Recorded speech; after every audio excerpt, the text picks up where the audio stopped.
رسول الله صلی الله علیه وسلم فرمایي څوک چې د جمعې په ورځ باندې غسل وکړي او کامل غسل وکړي، دویم وبکر وبتکر، وختي جومات ته لاړ شي او ډېر وختي لاړ شي،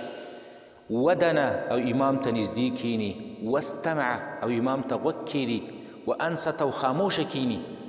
نو کان له بكل خطوة یخطوها اجر سنة صیامها وقیامها. دې سړي ته الله پاک په هر قدم باندې د یو کال د روژو او د یو کال د قیام د مانځه ثواب ورکوي الله پاک. 5 کارونه دی وکړه، یو د جمعې پر ورځ دی غسل وکړه او کامل غسل دی وکړه، دویم جومات ته وختي لاړې، دریم امام ته نږدې کېناستې، څلورم غوږ دی کېښود او 5م خاموش هم شوې، په خوله باندې خبرې اترې دې نه کولې. نو د دې د وجې نه به الله پاک تا چې څومره قدمونه دې مسجد ته اخیستي دي، په هر قدم باندې به تا ته الله پاک د یو کال د روژو او د یو کال د منځونو د قیام اللیل هغه اجر به الله ستا لپاره ولیکي. دا څومره